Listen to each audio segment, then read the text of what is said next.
Dakilang Ama, maraming salamat po sa presensya ninyo, Lord God. We praise you, we adore you, Lord God, and we thank you for giving us this privilege na kami, Panginoon, ay maka-attend sa fellowship na to, Lord God. And thank you, Lord God, dahil alam namin, Panginoon, unang-una, kami ay narito upang maghandog ng aming mga sarili. At alam namin, Panginoon, na sa aming paghandog ng aming sarili, ito po yung tatanggapin, Panginoon, at pagpapalain mong bawat isa. Lord, sa aming pakikinig ng iyong salita, we pray for the Holy Spirit to move in our midst, O Lord God.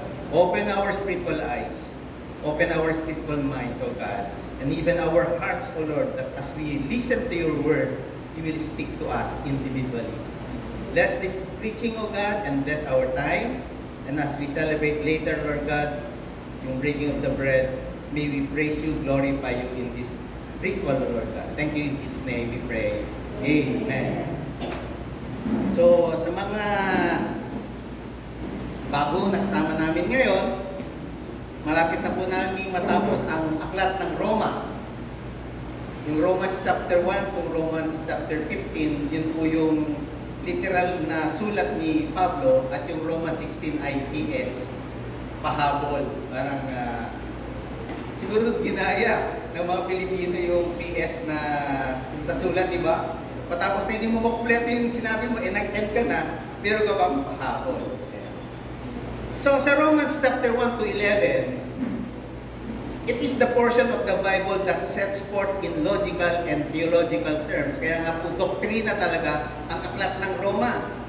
Alam niyo po, kahapon, isang pastoran natin ang tumawag sa akin, ang sabi niya sa akin, Pastor Bong, ano po mga... Pastor, kapares ko din ang pangalan.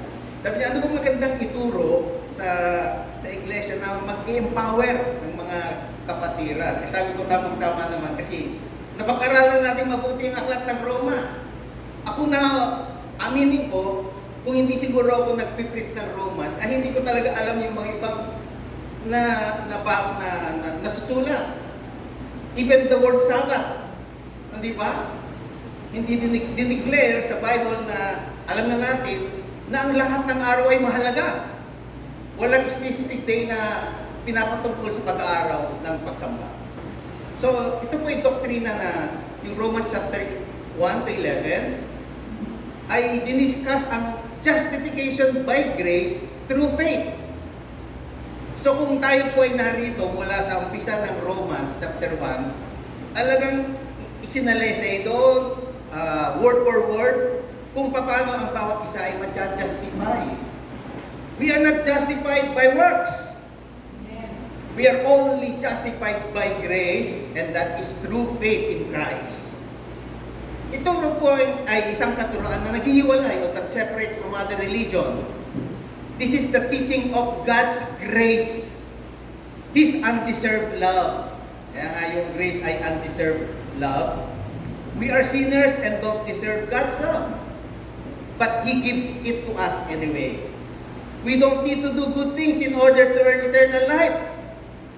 Everlasting life is with God. We don't need to perform certain rituals or keep certain laws in order to get into heaven. Jesus already did that for us with His perfect life and His atoning sacrifice for our sins. Kaya nga every time na nagsaselebrate tayo ng Holy Week, at kapag breaking of the bread, we commemorate yung God's love for us. God gives us everlasting life. God already has given us heaven, and it's all because of His grace. Ang magandang illustration po dito ay yung dalawang, sa loob ng sinagoga, naroon yung Republican at nandun yung Pariseo. Di ba? Ang ganda ng description, noong maniningil ng buwis, yung tax collector. Sabi, basahin ko po sa Tagalog, ito po ay nasa aklat ng Lucas. Samantala, ang maniningil ng buwis na may nakatayo sa malayo, at di man lamang makatingin sa langit. Dinadakukan niya kanyang dibdib at sinasabi, O Diyos, mahabag po kayo sa akin na isang makasalanan. Sinasabi ko sa inyo, si Kristo nagsasabi nito ang lalaking ito'y umuwing matuwid sa harapan ng Diyos at hindi ang Pariseo. Sapagkat ang sinumang nagmamataas ay ibababa at ang nagpapakababa ay itataas. So justification or justified, being justified means to be declared righteous. The Apostle Paul teaches that human beings are not justified by their works, but by God's mercy, by God's grace.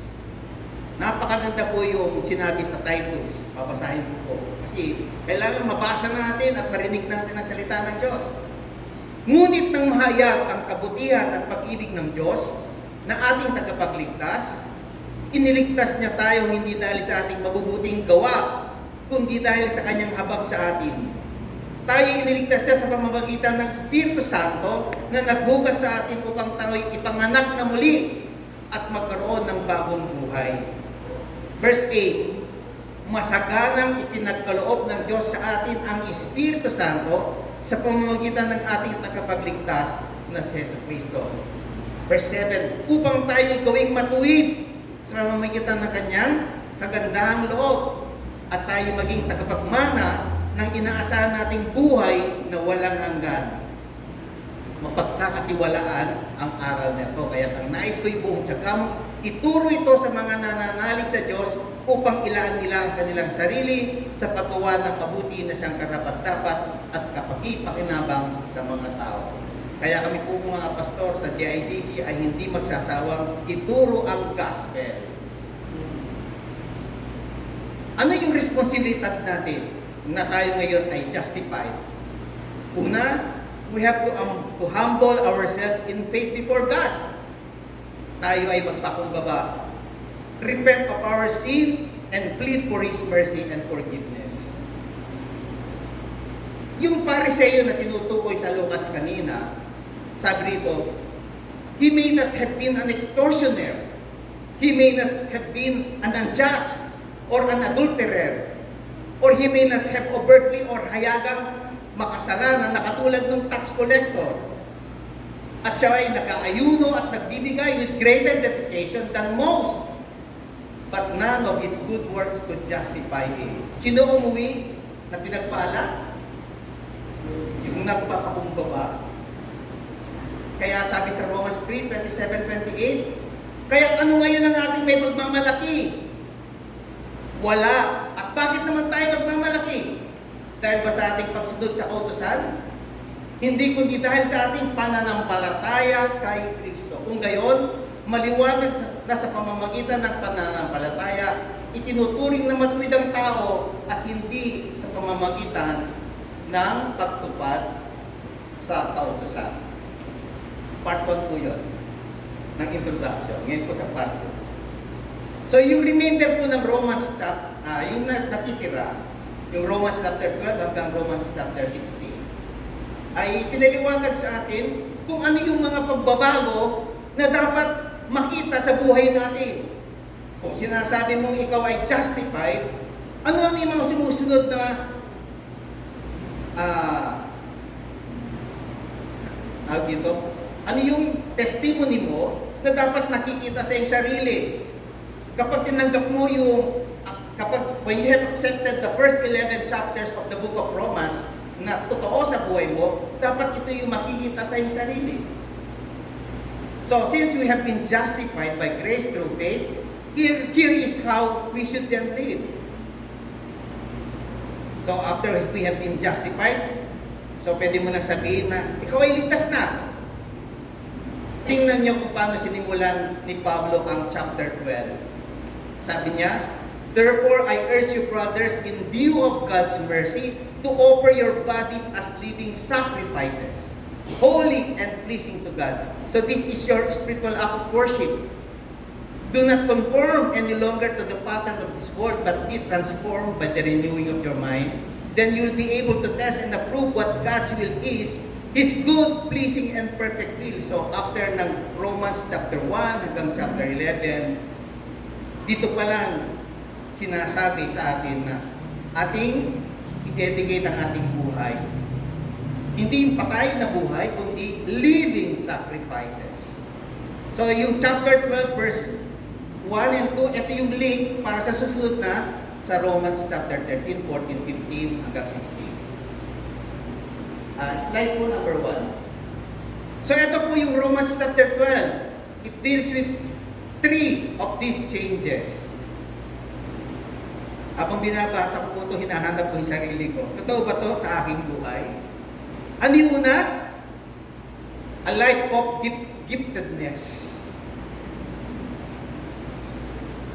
Kung tayo ay inaalay, ang gusto ng Diyos, ialay natin ang buhay natin sa Panginoon, tayo ay hayagang sinasabi natin, ako ay regalo.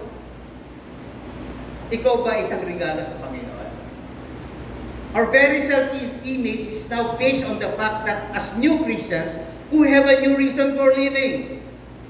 And that we've been given a set of gifts with which we can serve God.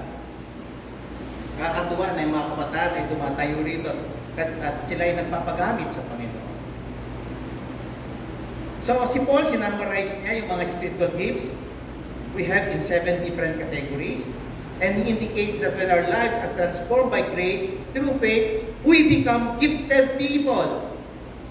Because you are called to serve God in humble ways. So wherever we are and in every moment in life, it is an opportunity for service.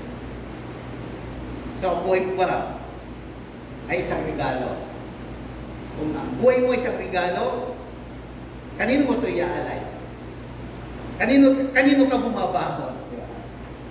So yung sa verse 9 to 13, it is a life of goodness. So binabago ng Panginoon nating mga habits, ang ating attitudes. So we become turning from what is evil and clinging to what is good. Kasama rito yung pagmamahal sa iba, loving others, and being devoted to one another and honoring one another. Practicing hospitality and letting the goodness of our Lord Jesus Christ be a live streaming video feed through us every day. So yung pangalawa, nakikita ba ang kabutihan ni Jesus sa atin? And then number 3, from verse 14 to 21, it is a life of graciousness. Nakakatuwa yung explanation dito. Sabi, Christians should be easy to get along with. Pleasant, gracious, forgiving easily, and personable. There may be some who won't get along with us, but if we are gracious to people, we don't get mad. And stay mad at others, and don't let a root of bitterness spring up. So we'll have a much easier time in life. Now let's go to Romans chapter 13. Pastor Sandy, yata akong nakadiscuss dito. During that time kami po ay wala akong time na yun. So what does Romans chapter 13 tell us? It tells us about our relationship to the government. Paul called upon believers to not be conformed to this world. Tama? But to be transformed by the renewal of their minds. So in the remainder of the chapter, Paul provided several important examples of what a renewed mind would look and act like. Okay. Maaaring ang iba, pag nang sinabi ni Pablo na huwag kayong mag-conform sa mundong ito, pwede nilang sabihin na, oh, I refuse to submit to any earthly authority. Total, yun naman ang sinasabi ni Pablo. But Paul immediately corrects this application of his teaching at the beginning of chapter 13. As believers, we are not to be conformed to the mindset of this world, yet there remains in this world indication of God's rule through the institutions that He has ordained. Ano ba yung dalawang importanteng institutions na itinayo ng Panginoon? Una, na nagbibigay ng ordinance. Una, ano yung mga ordinances na dahil because of this institution ay pwede natin sabihin na mahalaga. Una, marriage. Hindi pwedeng ikasal ang isang tao o yung dalawang tao na hindi naayon sa sinasabi ng Biblia. Mahalaga na ang ordinance ng marriage ay based sa Word of God. And civil government. Diba? Mahirap na magkaroon tayo dito ng walang gobyerno. Karanasan namin yan noong people's power. Talagang magulo. Marriage was ordained by God before the fall as a means to populate the earth. Government was ordained by God after the fall and flood to restrain sin by the punishment of evil. So therefore, government has important function in the world today, even for the believers. So sa chapter 14 ng Romans, si Paul ay nagtuturo na ang mga Kristiyano during that time ay huwag silang humatol. Di ba? They should stop judging each other regarding secondary matters of religious practice about food and holidays. So dito, ako po yung nagturo about disputable matters. Kung ang mga disputable matters ay sinasabing okay lang yan kasi wala namang patungkol yan sa kaligtasan, hindi maapektuhan ang kaligtasan. Pero yung indisputable matter, kailangan yun ay panindigan natin kasi yun ay naaayon sa salita ng Diyos. Katulad dun sa Sabat, di ba, napag-aralan natin kanina, lahat ng araw ay importante sa Diyos. Lalong-lalo na kung ito ay ibigay mo sa Panginoon. Pati pagkain. Kasi during that time, ang mga Romans ay marunong silang maghandog ng pagkain. Nag-aalay sila ng mga pagkain sa Diyos-Diyusan. Siyempre, mga Romans, mayayaman yan. So, pag nag-o-offer sila ng mga karne, lahat hindi nauubos. So, ang ginagawa naman ng mga Gentile, binibili nila yan. Siyempre, sayang, di ba? So, pati siyempre, pag nag-aalay sila, may mga alak din. So, yung mga Gentiles, dahil marami, siguro, nabibili nila yun ng murang presyo. Ngayon yung mga Roman Christian, ang tawag ni Pablo sa kanila ay mga spiritually weak. Kasi, hindi sila, na-open sila kapag yung mga Gentiles, mga Kristiyano, ay kumakain dun, galing dun sa mga pagkain na ino-offer. Eh alam naman natin na mga Gentiles ay wala silang paniniwala tungkol sa pagkain na bawal. Katunayan, mismo si Pablo ang nagsabi sa kanila, huwag yung hatulan. Kanina sinasabi yon. Sa bawat isa. Okay, saglit to. Yung mga Gentiles ay kumakain sila ng mga pagkain na galing sa alay. Diba? Inalay yun sa mga Diyos-Diyusan. Iniisip nila na yung pagkain na yun ay it was already contaminated because it was offered to idols. At itong mga Gentile Christians naman na to, malaya sila. At madalas, kapag kinakain nila yun, ipinakikita pa nila dun sa mga born again ng mga Romans. At ang pangpili ng Romans ay na-open sila. Parang kunyari tayo, may mga kapatiran tayo dati, talaga hindi sila kumakain ng dugo. Di ba? E na-born again sila. Ngayon, na-born again sila, dala-dala pa rin nila yung mga dietary tradition. Hindi pa rin sila kumakain ng tinuguan, tinuguan. Eh, ikaw dati ka na kumakain ng tinuguan. Ngayon, parang sakta-sakta ka kumain, pinapakita mo pa dito sa mga Roman Christians na bagong born again. So they were offended. And because of that, ginajudge mo sila. Ito naman mga Romans Christians, yung mga Jewish Christians, ay nakasanayan nila na ang Sabat na paglingkod, yung pag-serve sa Panginoon ay tuwing Sabat. So, ang mga iba naman ay hindi nagbibigyan ng halaga sa Sabat. So, nag-judge sila na dapat the day of service will be on Saturday or on Sabbath. So, they judge each other. So, ang sabi ni Paul, the kingdom of God is not eating and drinking. So every day is a special day, especially if you offer that to the Lord. Okay. So the man of strong faith blamed their weaker brethren for being superstitious. Yung mapamayin. At ang sabi naman ng yung mga weaker, no, we are not superstitious, we are conscientious. While you go much too far in your liberty and cause us to stumble. Masyado kayong nagiging malaya sa iyong kalayaan at inaabuso niyo ang kalayaan ninyo, na kami ay nai-stumble. Okay. So si Paul, he rushed into the scene and said, "Do not judge one another. What have you to do with judging? With judging, there is a judgment yet to come." Pinaliwanag ni Pastor Juan na mayroong judgment na tayo haharapin, and that is the Bema seat of judgment. Na kung ito ay darating, ang lahat ng mga anak ng Diyos, hindi sila i-judge na sila pupunta sa impyerno o sa langit kung saan sila i-judge kasi bibigyan sila ng regalo.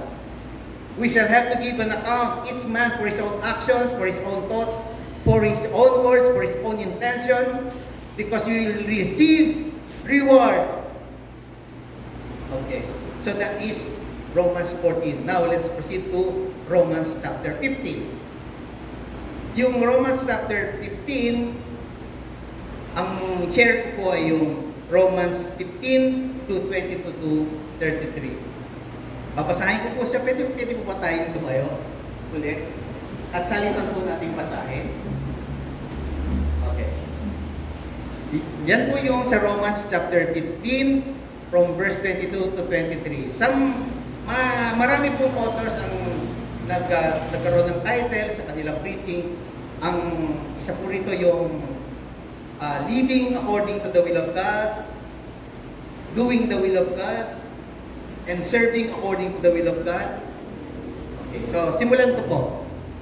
Yan ang dahilan kung bakit hindi ako matuloy-tuloy sa pagpunta sa inyo. Verse 23.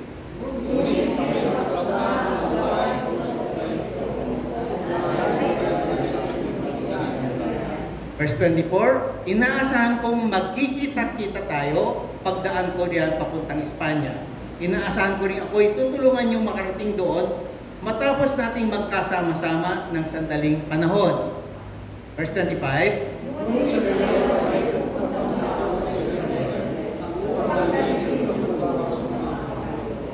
Verse 26, sapagkat binabuti ng mga taga-Macedonia at taga-Akaya na magpadala ng tulong para sa mga mahihirap na kapatid sa Jerusalem. Verse 27,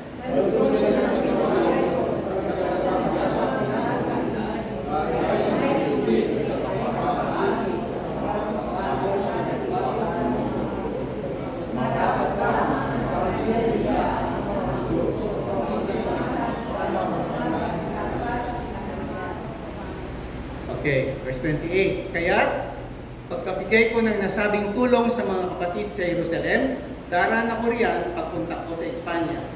Verse 29.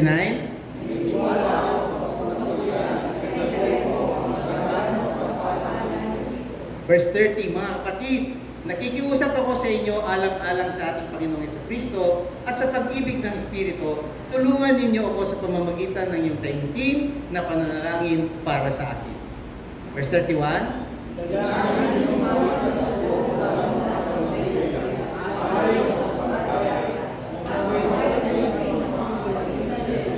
Sabay-sabay po tayo. Verse 32. Sa gayon, kung luluobin ng Diyos, masaya akong makarating yan at muling pasiglahin sa inyong piling, sumainyo nawa ang Diyos na pinagmulan ng kapayapaan. Amen. Tayo po natin mga.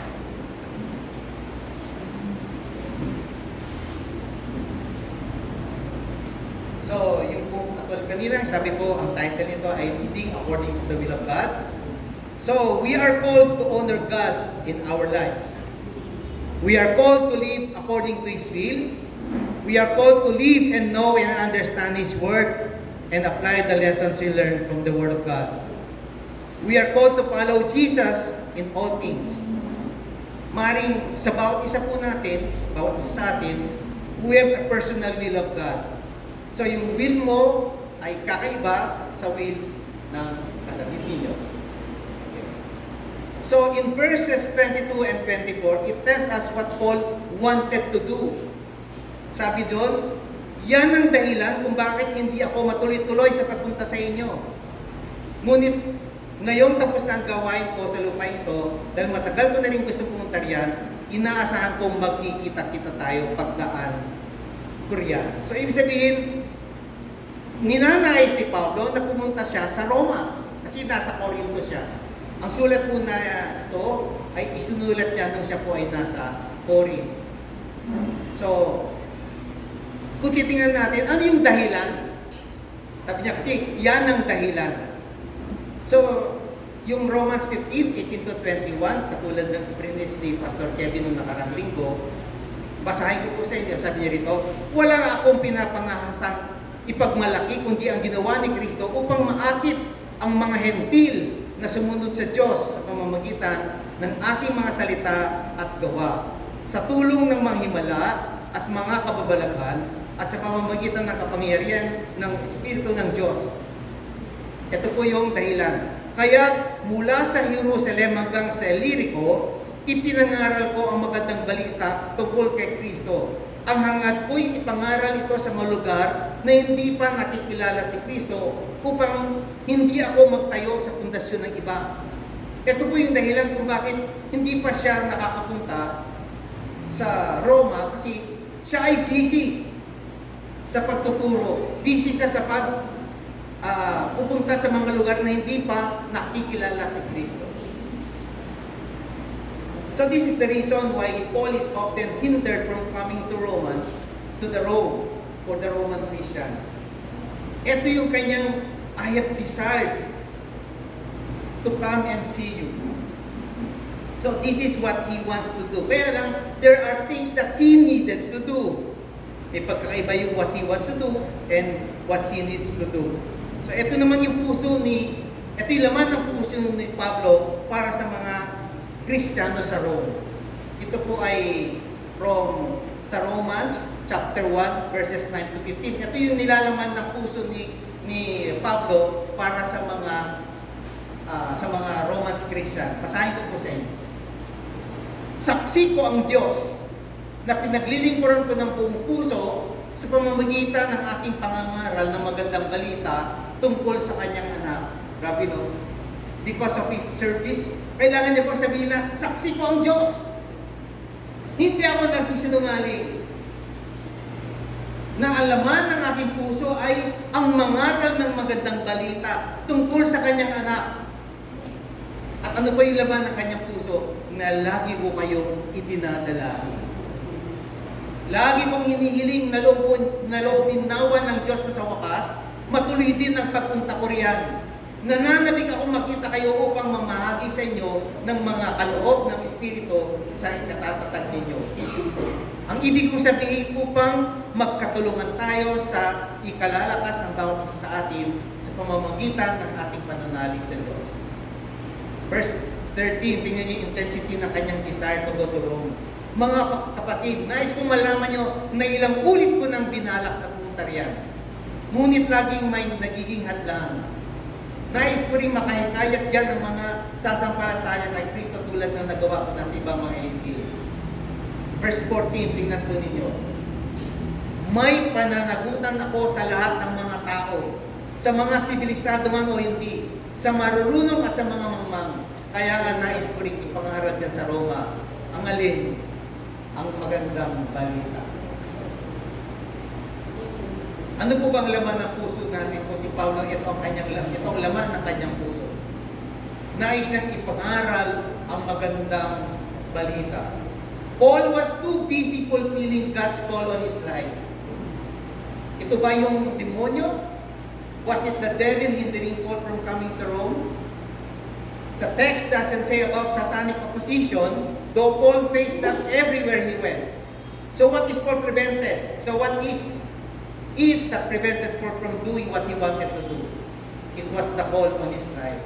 So Paul has been traveling from Judea all the way to Illyricum, preaching Jesus, where Jesus had not yet been named. Okay. So continuing in verse 23, sabi rito po, ngunit ngayong tapos na ang gawain ko sa lupain ito, at matagal ko na rin gusto pumunta riyan, inaasahan kong magkikita-kita tayo pagka ang Korea papuntang Espanya. Napakaganda na si Pablo nasabi niya, ngayong tapos na ang gawain ko. So sweet that he is already fulfilled. He has already completed his God's call in his life for that region. He has already preached Jesus where he is not been named, and now Paul sees the opportunity to come and visit the Christians in Rome. This is how Paul wants to spend time with the Christians in Rome.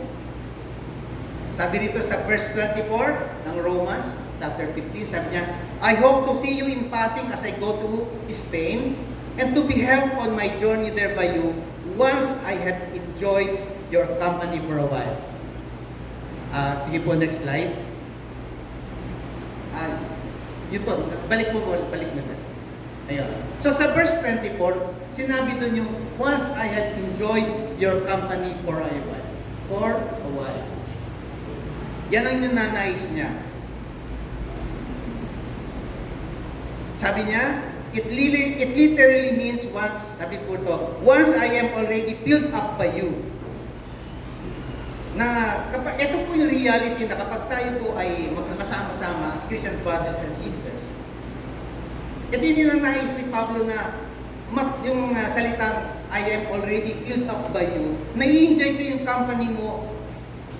Bakit ganun? Hugot ito. Pagkasama ko siya, ang bigat-bigat ng puso ko.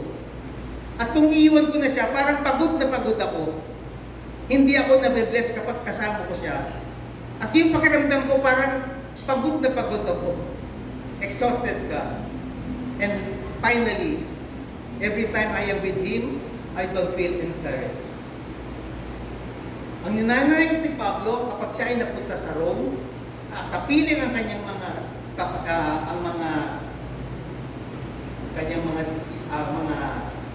Christian doon ay siya mismo ay ma-enjoy niya yung company nila. Sabi sa 1 Thessalonians chapter 5 verse 11, therefore encourage one another and build one another up, just as you are doing. So this verse commands us to continue to encourage and lift up fellow followers of Christ. And then the church of Thessalonians was already doing this Paul. And Paul reminds them not to stop, but keep on encouraging each other. Nais po ba natin na makakita ng mga tao katulad nito sa ating iglesia? Pagkasama natin ang bawat isa, tayo ay nag-bless. So Paul continues sa verse 24. I'm headed for Spain and expect to stop off on the way to enjoy a good peace with you and eventually have you send me off with God's blessing. Verse 24 sa Tagalog. Inaasahan ko rin ako'y tutulungan yung makarating doon matapos nating magkasama-sama ng sandaling panahon. Verse 25. Ngunit sa ngayon ay pupunta muna ako sa Jerusalem upang dalhin ang tulong sa mga kapatid roon. So Paul was saying, how I wish I could visit you in verse 25. But there are other things that I have to do. Ano yung dapat niyang gawin? Pupunta daw muna sa Jerusalem upang dalhin ang tulong sa mga kapatid roon. He cannot visit Rome immediately. So from Corinth, saan muna daw siya pupunta? Bago punta sa Rome, kailangan niya muna pumunta sa Jerusalem para magdala ng tulong or magdala ng pera. Ang pera nito ay kinokolekta niya sa mga saints na napagsishare niya o background at kailangan magdala ng tulong ni Pablo. In AD 46 and AD 48, there was a severe famine throughout all the Roman Empire, and because of this, those saints or Christians who are living in Jerusalem were, ito yung term, severely affected by this famine. So grabe. So they were impoverished. Many of them were suffering. Ito si Pablo. So every time the Apostle Paul preached to the Gentiles, what he did, he took up an offering. 1 Corinthians chapter 16, 1-4. Tungkol naman sa ambagan para sa mga kapatid, gawin ninyo ang tulad na sa pinagbibiling ko sa mga iglesia sa Galatia. Tuwing unang araw ng Sanlinggo, ang bawat isa ay maglaan ng bahagi ng kanyang kinikita at ipunin yun upang hindi na kailangan mag-ambagan pa pagpunta ko riyan. Pagdating ko riyan, bibigyan ko ng sulat ang mga taong pipiliin nyo upang magdala ng inyong tulong sa Jerusalem. At kung kailangan pumunta rin ako, sasama ko sa kanila. Alam niyo po ba na yung ibang mga iglesia, ito po ang ginagawa nila, how to build their mission funds. So every first Sunday, yung first offering, first Sunday offering, a portion of that ay itinatago nila for their mission fund. Kasi mas yan di ba? Sa ginagawa ng 1 Corinthians. Totoo naman po yun. Kung hindi ka pwedeng maging misyonaryo, ano pwede natin gawin? We can send missionaries. Paano tayo mag-send ng missionaries? Through our offerings. Okay. So, Paul is saying, I am going to Jerusalem, but this is what I have to do. I have to bring aids to the saints. Alam niyo po, gumamit siya ng mga example ng mga magagaling sa pagbibigay. Sa verse 26, every time the Bible is nagsasabi ng mga tao na example, talagang yun ay the best. Sino yung babae ang sinabi sa Biblia na talagang binigyan ng halaga? Ibig sabihin pati si Kristo. Hindi ba yung nagbasag ng perfume? Sino yun? Si Maria. Okay. Isang babae na tinatawag na taga Magdalene. Magdala. Di ba? Basta nagdi-discuss yung mga taong to, the best sila. Ito. Binigyan ng example yung Macedonia and Achaia. They have been pleased to make some contribution. Pag sinabi natin sila daw ay pleased, hindi sila pinilit na mag-offer ng kanilang contributions for the poor among the saints at Jerusalem.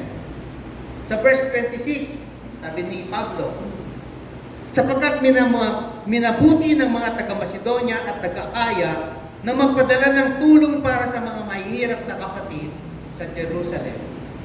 Sa verse 26 yun. So Macedonia includes the towns of Philippi, Thessalonica, and Berea.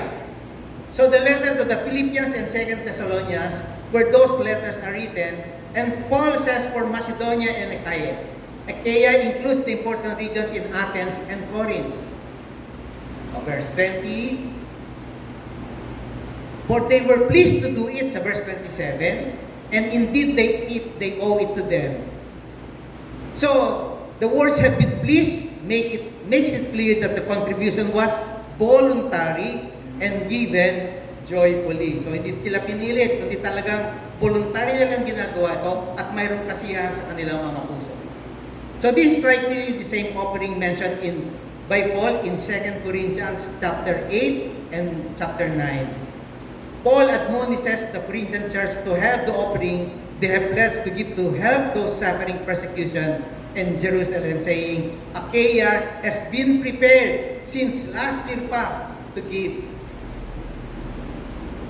Basahin po natin yung sa 2 Corinthians chapter 9 verse 2. Alam kong handa na kayong tumulong, kaya ipinagmamalaki kayo sa mga taga-Macedonia.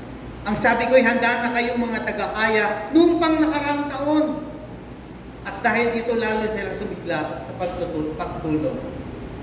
So Paul was referring to the prior willingness of the Corinthian church. He admonishes them to have the money ready when he comes.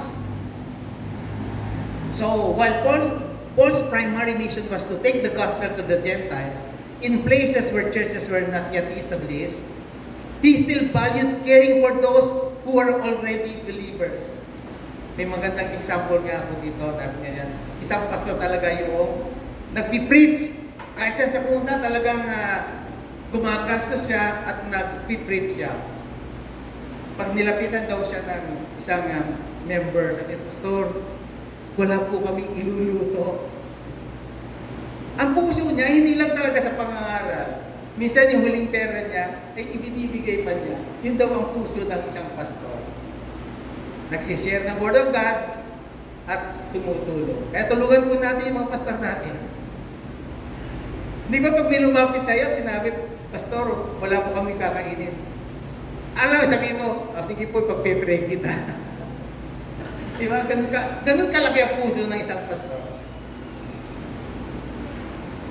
These offerings came from a heart filled with joy and gladness to help a brother or sister in Christ who is in need. Say amen. So every time we invite people to our house, to my house, that does not mean inconvenience. Yun muna po. Kung yung isipin na ito po ay abala at inconvenience sa amin. It is a pleasure to serve God's people. We take that a privilege, an opportunity, always a pleasure to do that in the name of Jesus. So, si Paul, yung chapter 8 ng 2 Corinthians, ay dinescribe niya ang itong offering. Basahin ko lang po yung iba. Sabi nito, mga kapatid, nais naming malaman nyo ang ipinakitang kagandang loob ng Diyos sa mga iglesia sa Macedonia. Sabi sa inyo, pag describe ang Macedonia, ibig sabihin, exemplary ang kanilang performance. Worth remembering. Verse 2, dumanas sila ng matinding kahirapan at ito'y isang maigpit na pagsubok sa kanila. Dumaan din po ba tayo sa maigpit na pagsubok? Ito po ba'y kahirapan din? Ngunit sa kabila ng kanilang paghihikahos, masayang-masaya pa rin sila at bukas ang kanilang palad sa pagbibigay. Sila'y kusang loob na nagbigay, hindi lamang sa abot ng kanilang kaya, kundi higit pa. Alam ko ito sapagkat maigpit nilang ipinakiusap sa amin na sila'y bigyan ng pagkakataon makatulong sa mga kapatid na nangangailangan. Grabe, ano? At higit pa sa inasahan namin, ibinigay nila ang kanilang sarili una sa Panginoon at pagkatapos ay sa amin, ayon sa kalooban ng Diyos. Verse 7, masagana kayo sa lahat ng bagay. Ito sinasabi ng Panginoon sa Macedonia. Una, sa pananampalataya, sa pagpapahayag, sa kaalaman, sa kasipagan, at sa inyong pag-ibig sa amin. So these are the 5 areas or the acts of grace. Una, sa faith. Pangalawa, in the preaching. Third, knowledge. Fourth, service. At yung pag-ibig sa amin. Sabi ko, Lord, yung pang last na yun pag-ibig sa mga leaders, sa mga elders. Do you love your elders? Do you love your pastors? O dapat ipag-pray mo kami. Ayan. Sikapin yung maging masagana rin sa pagkakawang-gawang ito. So, sabi sa verse 8, hindi sa inuutusan ko kayo, sinasabi ko lamang sa inyo ang pagsisikap ng iba pang masubok ang katapatan ng iyong pag-ibig. Hindi kayo na sa inyo kagandang loob ng ating Panginoon Jesucristo na kahit na mayaman ay naging duka upang maging mayaman kayo sa pamamagitan ng kanyang pag-iindigan. Dukha. Kaya itong payo ko, mas mabuting ipagpatuloy ninyo ang inyong pag-ipon ng kaloob na sinimulan ninyo noon pang isang taon. And then sa verse 27, for they were, sabi nito, malugod nilang ginawa yon. Yung ibig sabihin ng malugod nilang ginawa yon, yung mga Gentiles. At yun ay talaga namang dapat nilang gawin. Dahil ang mga Hentil ay nakabahagi sa mga pagpapalang spiritual ng mga Hudyo. Nararapat lamang na bahaginan nila ang mga Hudyo sa pamamagitan ng pagpapalang material. So ulitin ko, yung mga Gentiles na gustong tumulong sa mga saints sa Jerusalem, ay sinasabi ni Pablo, oo, malugod nilang ginagawa yon, pero dapat nilang gawin yun. Dahil ang mga Hintil ay nakabahagi sa mga pagpapalang spiritual ng mga Hudyo. Isa rin ito sa mga verse na ginagamit bakit tayo mga Gentiles ay kailangan magmahal sa mga Jews sa Israel. Kasi kung wala yung mga Israelite ay na tumanggi, nabaling sa atin, ang asarot na baling sa atin, ang grace. Okay. This seems backward, tama? Bakit ang isang pinagkakalooban mo ng regalo Why would someone giving a gift be indebted to the ones receiving the gift?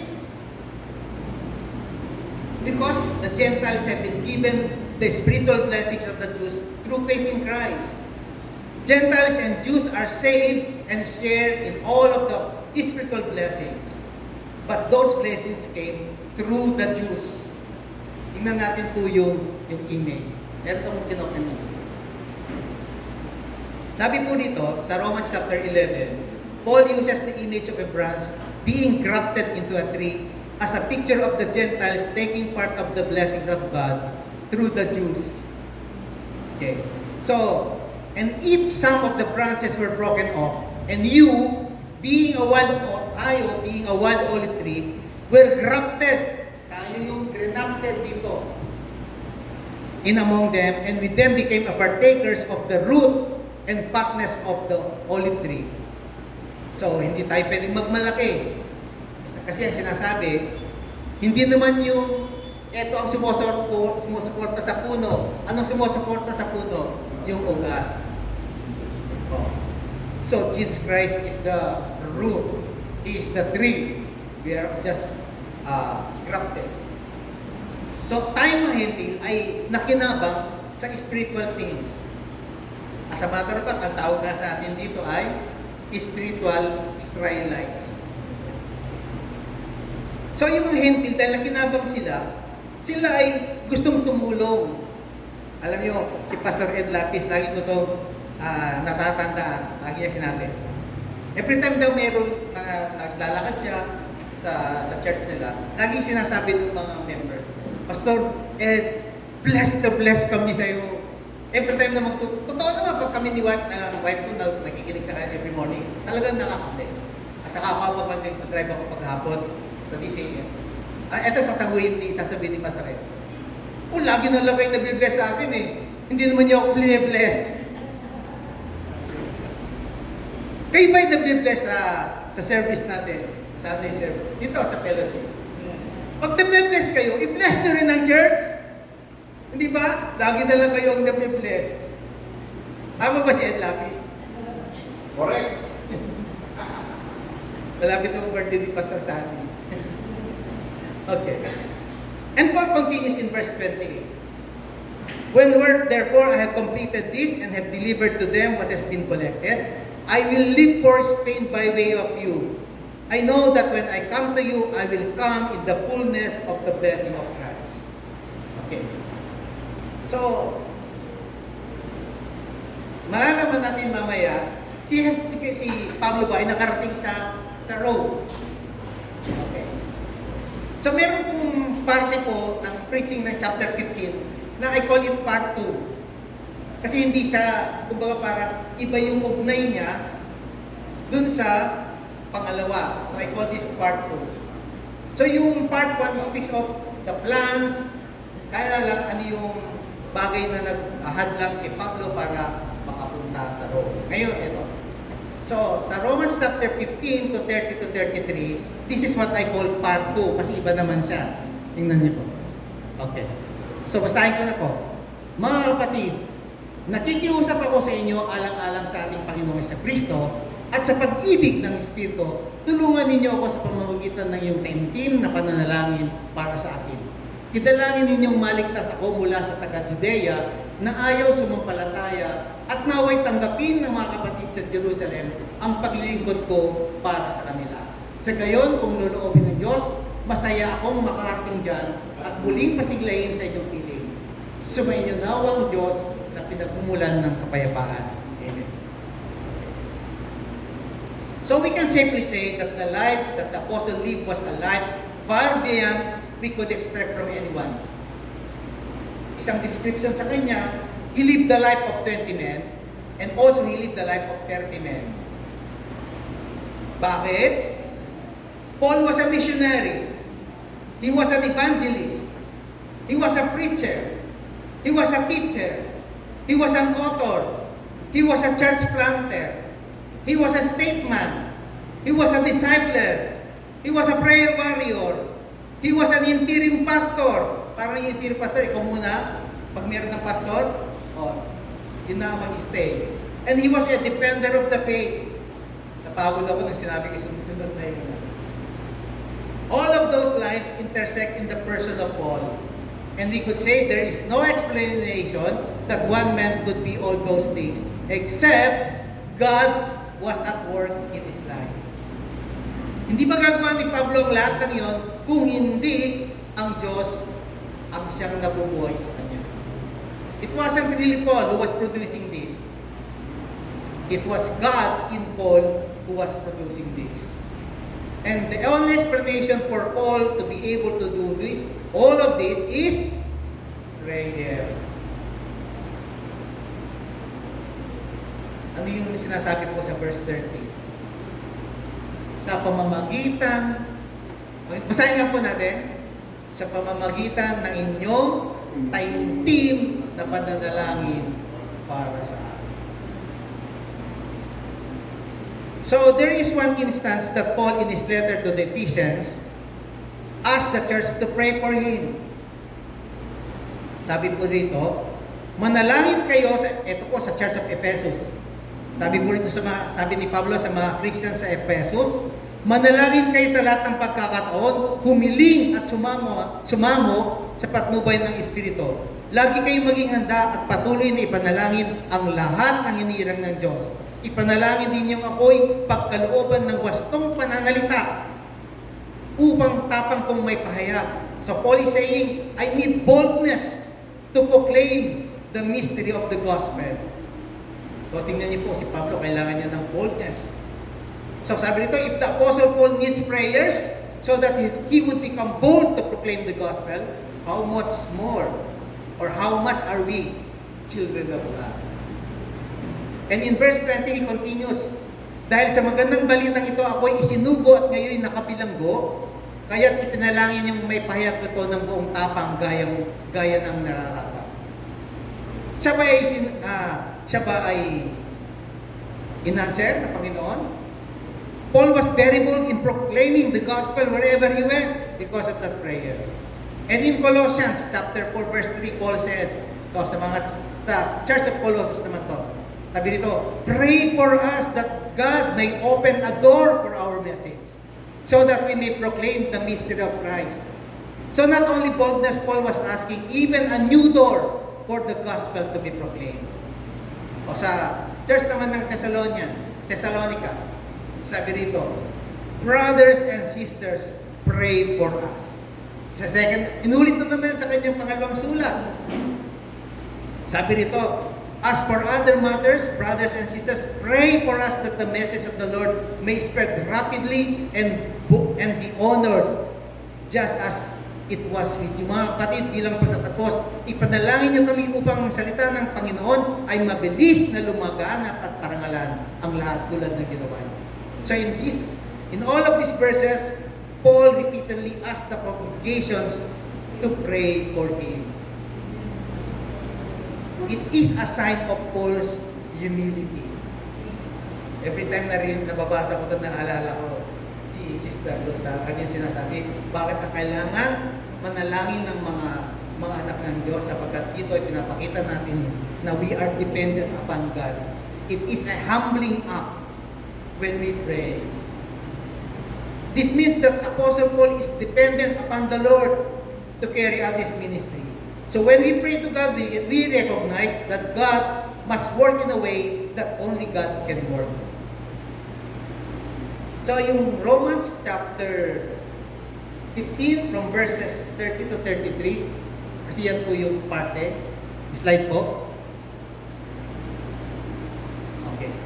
So sinamarize ko na po yung chapter 15 ng Romans from verse 30 to 33. So 3 appeals made by the Apostle Paul. First, the Apostle Paul was begging the church to pray for him with 2 motivations. By the Lordship of Christ and by the love of the Spirit. Siyempre, panalangin na yun, may intensity. Hindi lang basta-basta panalangin. And it should be specific. Okay, pag-aralan po natin. First, the Apostle Paul was begging the church to pray for him with 2 motivations. Sabi sa verse 30, I urge you, brothers and sisters, by our Lord Jesus Christ and by the love of the Spirit. So, nagbigay ng condition si Pablo, kung mananalangin kayo sa akin, dapat ang panalangin ninyo ay sa pamamagitan ni Jesus na ating Panginoon at sa pamamagitan ng love of the Spirit. It is by the authority of Jesus that we pray for one another. Such a prayer is not in and of ourselves. It is by faith in God, even with God as our faith. So we need to learn to pray by faith for executing God's will according to His economy. Nung nasulat yung to His economy. This means that we need to be one with God for Him to become our faith. Kaya hindi ka dapat manalangin na yung gusto mo lang, dapat ang panalangin mo ay naaayon sa kalooban ng Diyos.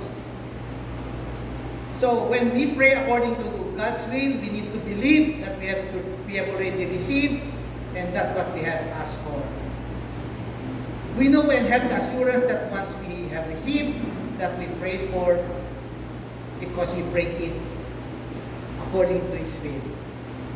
So, praying in the Spirit means that our prayers are moved and guided by the Holy Spirit. Di ba sabi kanina pangalawa doon? It is by the love of the Spirit. So, ang praying in the Spirit means that our prayers are moved and guided by the Holy Spirit. Kaya every time na nananalangin tayo, lagi niyong maririnig na lagi sinasabi ni Pastor Bo, Lord, give us the words, give us the prayer request. Let the Spirit lead us in praying for those.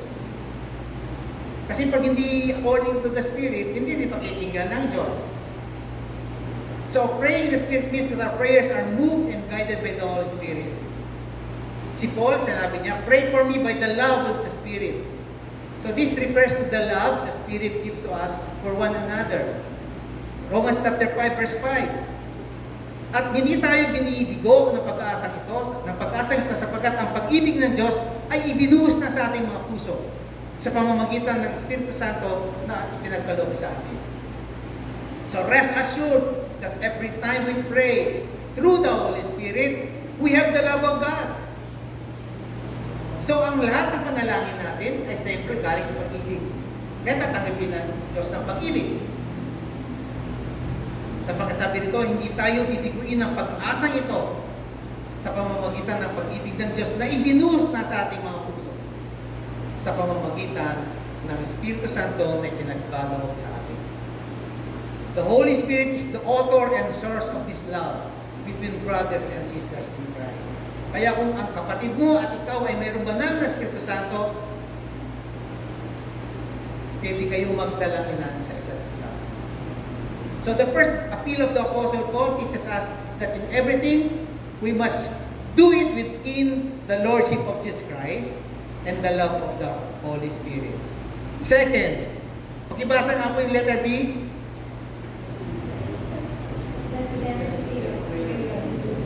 May intensity. Hindi lang basta-basta na tayo mananalangin. Ginamit yung salitang strenuously. Pag sinabing strenuously, with strength, energetically, and with for me, to God the Father, through the power of our Master Jesus, through the love of the Spirit. Ito po yung sa message, the message version. Sabi ito, pray strenuously with and for me, to God the Father, through the power of our Master Jesus, through the love of the Spirit. Sa Tagalog naman, ang sabi dito, tulungan ninyo ako sa pamamagitan ng inyong taimtim na pananalangin para sa akin. Literally daw po, ang salitang ginamit sa taimtim na pananalangin ay agonizing. Isaiah wrote prophetically of Jesus that He was a man of sorrows and acquainted with grief. Though those words were descriptive of His entire life, we see them coming to a climax in the Garden of Gethsemane, where Jesus prayed, "My Father, if it be possible, let this cup pass from me. Nevertheless, not as I will, but as you will." So Luke tells us that Jesus was in such agony when He prayed. Alam niyo ba kung ano nangyari habang siya nanalangin because of His agonizing prayer? In Luke 23 verse 44, Basahin ko po sa Tagalog. Dala ng matinding hinagpis, siya'y nanalangin ng lalong taimtim at pumatak sa lupa ang kanyang pawis na parang malalaking patak ng dugo. So this means that our prayer is intended not to be casual. Prayer requires intensity of focus. You know, nung ako po ay umaattend ng Tide Walker, there was a time when I attended, dalawa lang kami hindi Light Walker yun, yung parang Luzon Convention, dalawa lang kami ni Sister Ceci. So, sa nakapunta sa Baguio, may prayer room. May house na talagang intended for prayer. Napakaganda doon. So, ako po ay nagigising ng madaling araw, sanay ko na pong gumising na. At minsan madalas, ay dumidiretso po ako doon sa prayer room. Sa prayer room may mga cubicle. Pwede ka magtago, tapos meron sa open. So, nandun ako sa cubicle. Nakadoon at nakaka. Mamaya po, biglang merong Koreano talagang nananalangin. Grabe manalangin ng Koreano, parang merong kulog at saka I don't understand the words kasi Koreano siya. Pero pag nanalangin siya, hindi talaga yung parang katulad natin, manalangin, magpalain po kami, talagang may papadyak-padyak pa talaga siya dun sa hanggang ko. Oo nga, hindi pa narinig ng Diyos kung tayo nanalangin ng kahiwa. Pero ito sinasabi ko na kailangan ang prayer natin ay katulad ng, ano ba hinihingi ni Pablo panalangin? Kailangan ang panalangin natin ay mayroong intensity. Ang term nga dito, agonizing. Kaya minsan may mga panalangin na tawag dito, nag-grow ng spirit. Okay.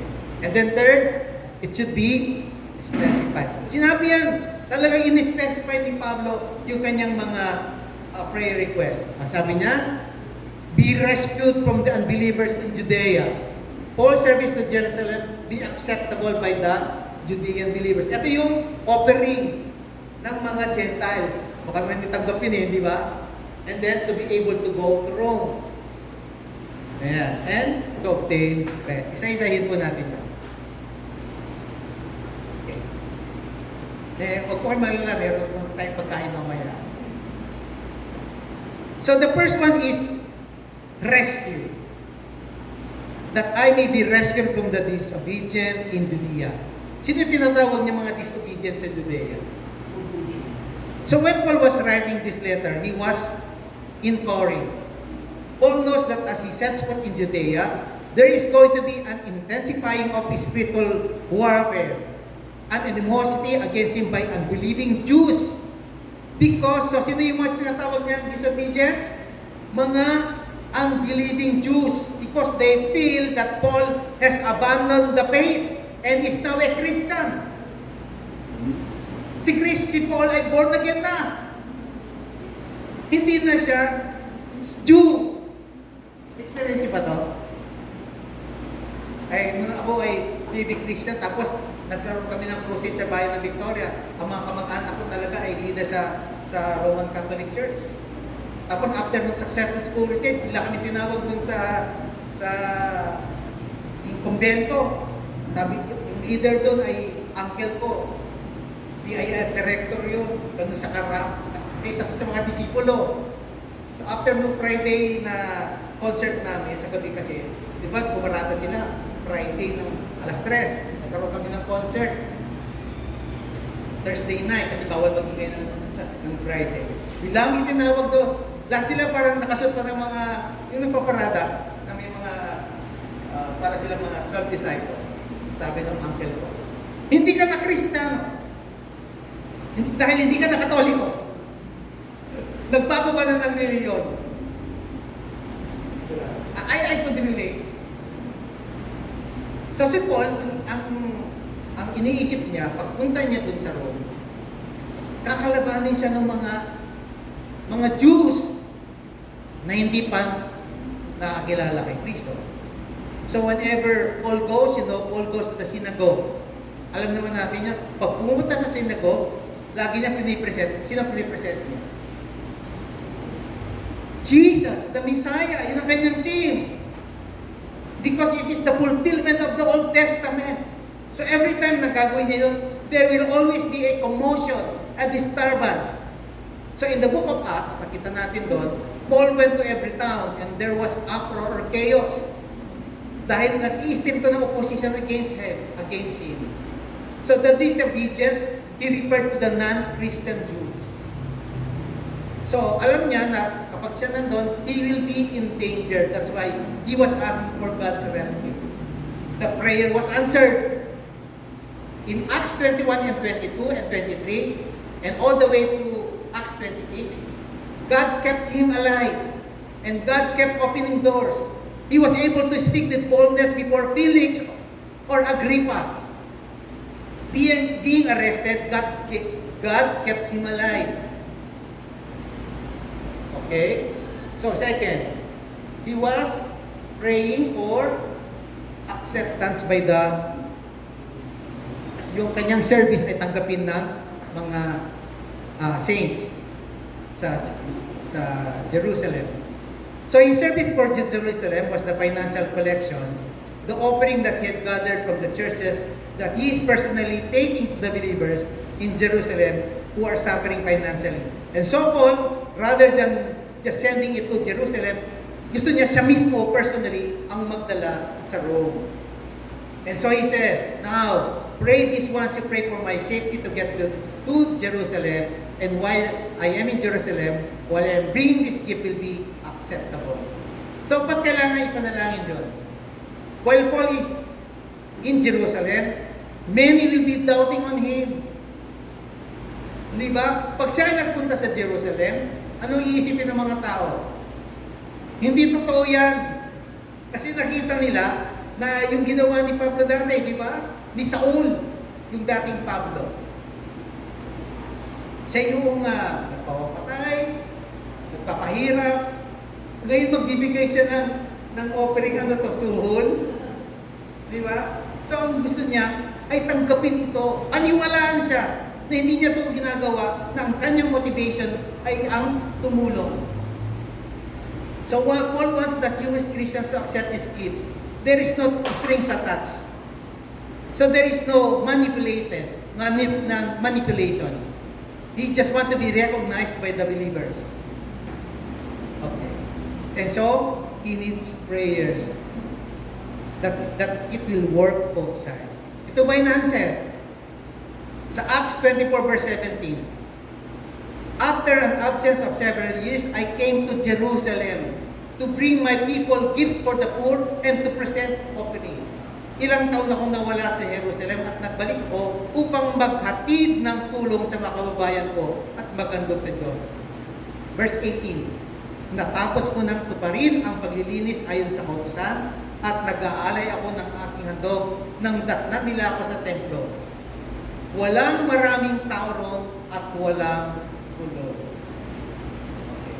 So, now the third request.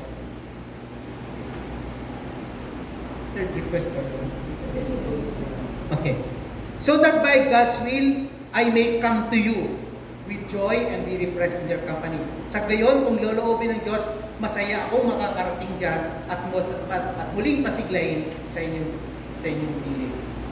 So, ang gusto ni Paul, posible ba kung talagang will ng Lord na kayo makapunta niya sa Rome, please panalangin niyo ako.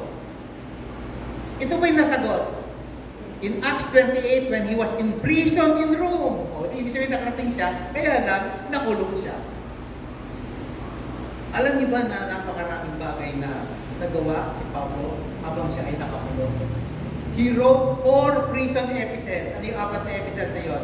Ephesians, Philippians, Colossians, and Philemon. So in these 4 experiences, God answers his prayers. Although, in different ways other than the way the people then ask for it.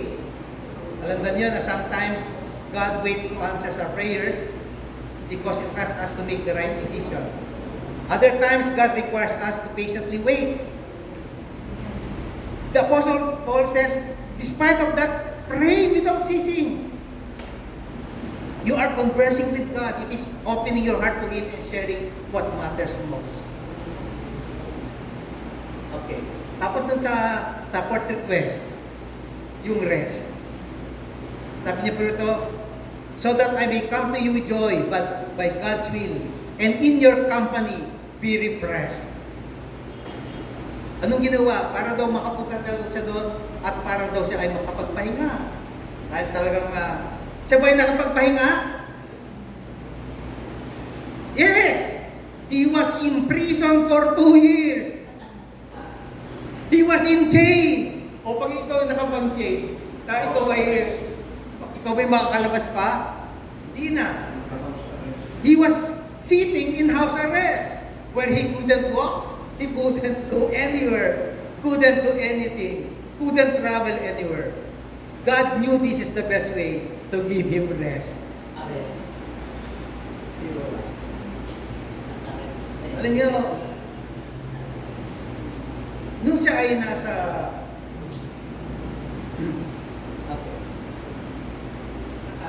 lalaktaw ka lang yung isang sample ko. Alam niyo, maring si Pablo ay nananalangin pero ang Diyos ay nagbibigay ng ibang dahilan, ibang sagot, ibang pamaraan. Meron ako dito, nung si Paul po ay talagang yung dating Saul, anong prayer ng mga Christian sa Tarsus? Na siya ay patayin, na siya ay mamatay na, Lord, kunin niyo na yung buhay ni Tarsus, ni Saul, patayin niyo na siya. Alam niyo totoo, pinatay ng Diyos si naniniwala ba kayo na pinatay ng Diyos si Saul? Pinatay ng Lord yung dating katauhan ni Saul at dinig siya ng bagong katauhan. Press revelation. Kapag meron tayong mga kapatid, kapatid na hindi pa born again, pag-pray natin, Lord, pumatay na yung dati nilang katauhan. Bigyan niyo po sila ng bagong katauhan. Sinugot ba ng Diyos yung prayer na siya ay mamatay? Hindi ba? At siya ay nagkaroon ng bagong buhay. Sabi nila, Lord, strike him while he is alive. Although the Lord God did not strike him, God struck him while he is alive and gave him a new life. Alam niyo, yung huli, sa 15 verse 33, next muna tayo, sa last na. Wala na po ba yan? Last na? Okay. Sabi sa verse 33, and Paul ends this letter with an affirmation. Sabi sa Romans 15 verse 33, I pray that God who gives peace will be with all of you. Amen. Yun ang kanyang huling sulat. Parting-party na kanyang huling sulat. Sabi ko nga po sa inyo, chapter 16 ay PS, parang pahabol. So what Paul was always praying, the God of peace be with you. Lagi niya sinasabi, that the God of peace be with you. It means that the God, nire-recognize natin na ang Diyos ay author of all peace. God is the source of all peace. God is the giver of all peace. There is no peace in every human heart will ever know or have except the peace that comes from God. The reason why a believer can have peace is because of Jesus Christ. Peace is not the absence of trouble. In fact, Jesus said in this word, you shall have tribulation. Peace is not the absence of tribulation. Peace is the presence of the inner calm and the tranquility and stillness of heart in the midst of the raging storms of life. God is not going to remove the storm, but God is going to add the stillness within your heart and soul. So there are two kinds of peace. Objective peace with God and subjective peace from God. Yung objective peace is the result of justification by faith.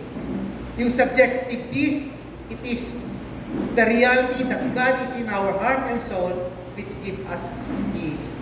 So no one now receives the subjective peace except he receives objective peace with God first. And then the last word, Amen. Alas 12 na.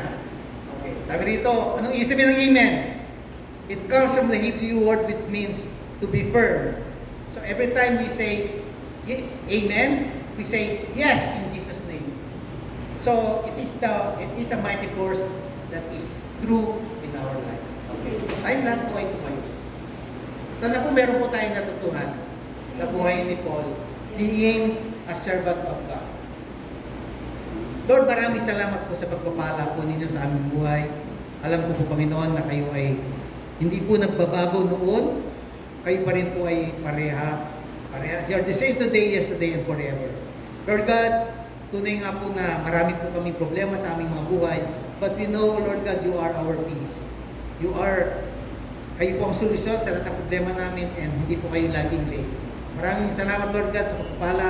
At Lord, sa aming breaking of the bread, ito po sana ay magsilbing paraan upang ma-commemorate po namin ang iyong kamatayan at ang iyong muling pagkabuhay.